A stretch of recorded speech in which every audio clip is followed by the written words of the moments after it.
long did it take you to make the film? First of all, can you all hear me? Yeah. Okay. So the question is, how long did it take to make the film? Well, from start to finish, 7 years. It was a very long process, and part of the reason is not so much technical as, so let me give you a bit of a background here. When I started making this film in 2011 and 2012, my intention was not to talk about, in this film, anything having to do with David's sexuality or sexual identity. That, for me, was something I clearly knew because I had known David prior to starting the film, but I was really just concerned with his music, and more specifically, his very early pieces. Those, if you remember at the very beginning of the film, the fantasy pieces that he composed when he was 22 years old. So when I started interviewing him, he immediately said, you know, that's not going to be a very interesting film if you just focus on my early works, because it's just not enough. So he immediately said, you need to ask me about gay music. And I did. So off camera, he asked me, camera started rolling, and I said, David, tell me about gay music. And he said, I don't know. And it took him 5 years before he actually articulated a response that really made sense. And I suspect that's because no one had actually asked him to articulate verbally the connections between his innate sense of self and his creative identity. Thank you. So it took him 5 years to figure out how to actually articulate the answer. And once he was able to verbalize it, and you actually heard, nothing will blow up here, right?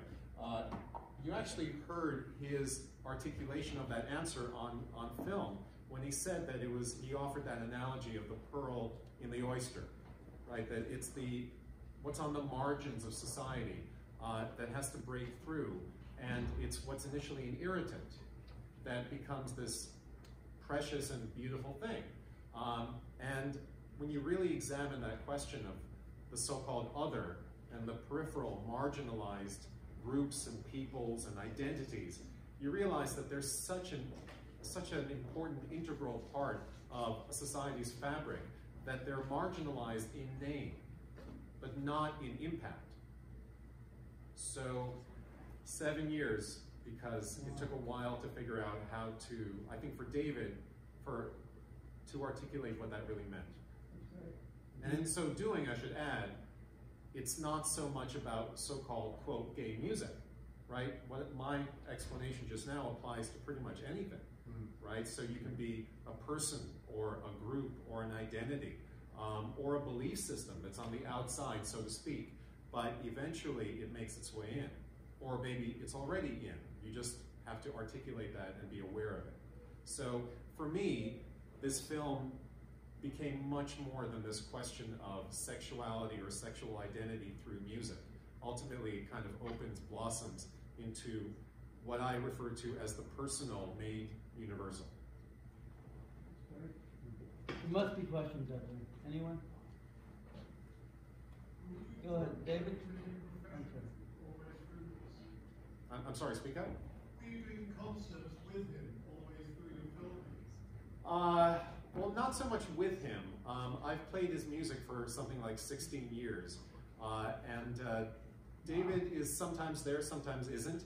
Every performance that you see on camera here was a sort of rehearsal shot for the film, right? So everything, we curated all the pieces specifically to create this kind of continuity, a progression of the verbalized ideas and of course those same ideas expressed musically. So you see kind of a development and a chronology to the pieces. But I was performing them, but some of them, by the way, I learned only for the film.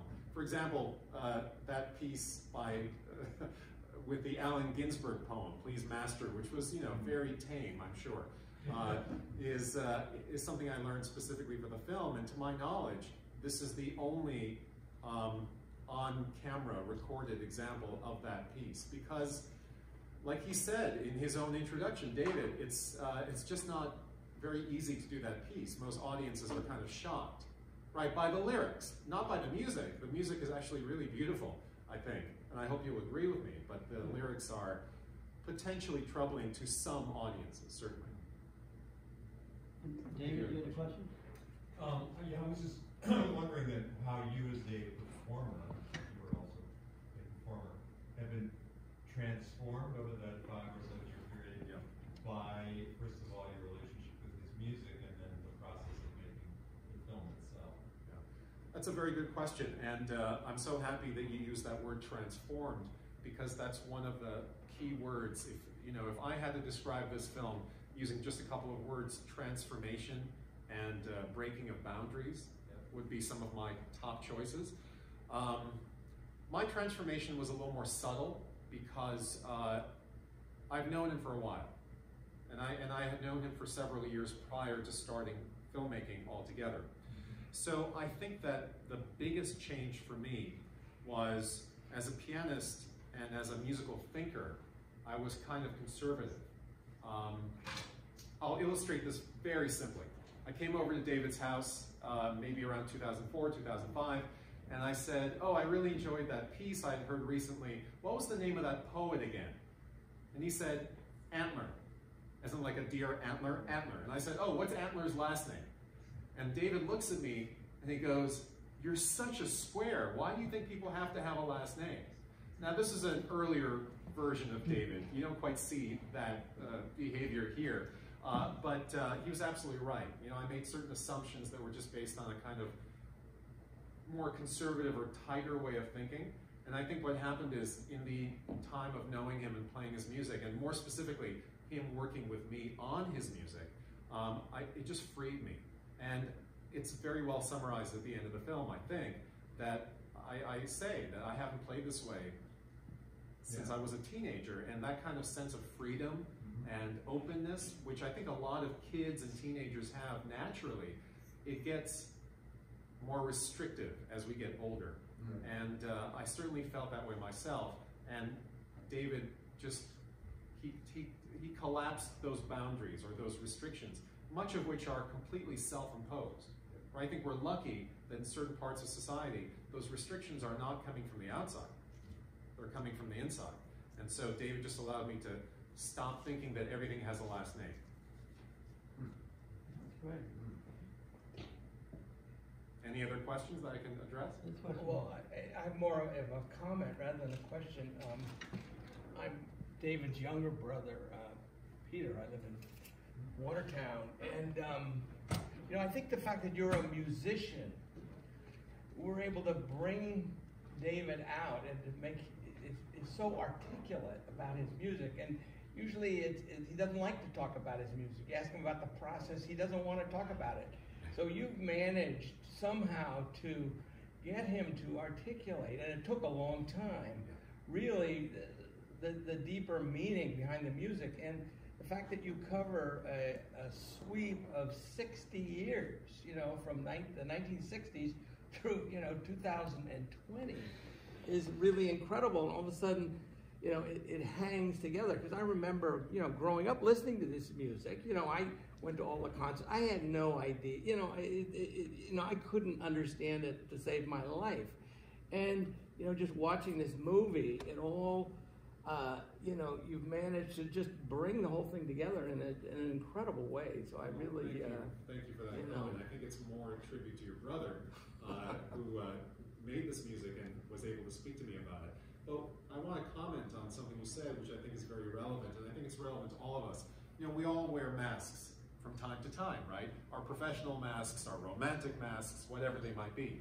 And one thing that I noticed about David is that, and you guys can see this, when he's wearing leather, and he's a bit younger in the process of making this documentary, he was still giving me those answers that he had been rehearsing for decades, most likely, right? It's the professional side of him, and I totally understand it because he has been in the public spotlight for decades. After he won the Pulitzer in 1980, his career was an international one. So he was asked the same questions over and over and over again, and he developed these almost spontaneous and yet very practiced answers, right? They were always very elegant and right to the point. But after a while of my, I think, badgering him with questions and interviews, both on camera and off, those masks finally came off. And you see that where he's wearing that red shirt, his hair is no longer dyed, and he's much more vulnerable. And he doesn't really provide a lot of details. He doesn't say, you know, if you remember, he says, there were a lot of things that happened, and I was alone for much of them. Well, he doesn't say what those things are, but we don't need to know what they are, I think. We get the sense that this is something that's connecting to all of us, that we have those moments where we're just our naked, exposed selves, and that maybe is what I feel most proud of, that after so many years and conversations and playing his music, I was able to get David to be very open with me, you know, and because he understood that I wasn't judging him, I was just listening, and not just that, but open with the camera, right? Because that's also a kind of character in all of this. It just sits there, and some people get very uncomfortable with the camera. They put on that mask right away. And David eventually forgot that it was there, and that's when he became the most, again, I don't know him the way you do, obviously, but he became, from my perspective, the most himself. So thank you for your comment. Yeah. Yeah? Can you speak a little bit about where the film has been shown to this point and your plans or your hopes for the film, and also if it's been shown enough to this point where you have received any kind of pushback or feedback from people who maybe are so uptight that they feel it's controversial, or how could you do that kind of thing? Well, no United Church groups have accepted this film.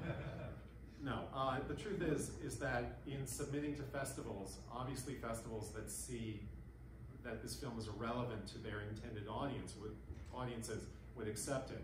So it's been in the festival circuit for about a year now, and it's been shown in Houston and in Madison, Wisconsin, here of course, and then at several music festivals in the New York area. And I haven't had negative pushback because, again, it's not just me with a big projector forcing this film in front of people, because then you never know who your audience is going to be. It's always curated to, I believe, audiences that will be accepting on some level. Although, I do find it interesting that, you know, the film doesn't start with that Allen Ginsberg piece, right?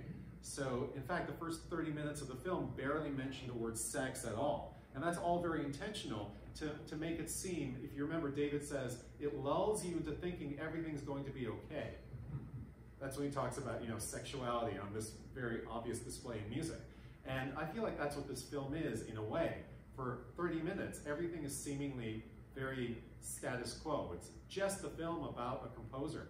And then it takes this sharp left turn, and we're listening to Allen Ginsberg with these pretty explicit refrains.